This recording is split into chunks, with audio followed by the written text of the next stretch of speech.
தமிழ்நாடு எதிர்பார்த்திருந்த ஜனநாயகன் படத்தோட trailer release ஆயிருக்குங்க. Tamil Nadu மட்டும் இல்லங்க, உலகமே கொண்டாடிட்டு இருக்காங்க இந்த ட்ரெய்லரை. ஜனநாயகன் படத்தை பகவத் கேசரி ரெஃபரன்ஸ்ல தான் எடுத்திருக்காங்கன்னு கிளியரா தெரியுதுங்க. ஆனா பகவத் கேசரி இல்லன்னு கிளியரா சொல்லியிருக்காருங்க நம்ம டைரக்டர் ட்ரெய்லர்ல. தளபதியோட கடைசி படத்துல தளபதியோட பேரு தளபதி வெற்றி கொண்டான். படத்துல எல்லாரும் தளபதி தான் கூட போறாங்கன்னு ட்ரெய்லர்லயே தெரியுதுங்க. சம்பவம் பண்றவனை கேள்விப்பட்டிருப்ப, அதுல ரெக்கார்ட் வைக்கிறவனை கேள்விப்பட்டிருக்கியா, அதான் தளபதி அப்படின்னு ஒரு டைலாக் வச்சிருப்பாருங்க. சும்மா அதிர வச்சுட்டாருங்க. கில்லி துப்பாக்கிக்கு அப்புறம் தளபதிக்கு ஸ்ட்ராங்கான வில்லன் கிடைச்சி ரொம்ப வருஷம் ஆச்சுங்க.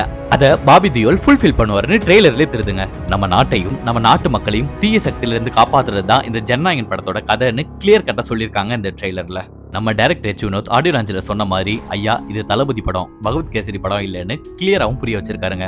திரும்பி போற ஐடியாவே இல்லன்னு சொல்றதும், ஐ எம் கம்மிங் சொல்றதும், மக்களுக்கு நல்லது பண்ண அரசியலுக்கு வாங்கலாம்னு சொன்னா கொள்ளை அடிக்கிறதுக்கும் கொலை பண்றதுக்கும் அரசியலுக்கு வரீங்கன்னு சொல்றது டைலாகும் அரசியலை பிரிச்சு மேய போறாரு எச் வினோத்ன்றது தெளிவா தெரியுதுங்க.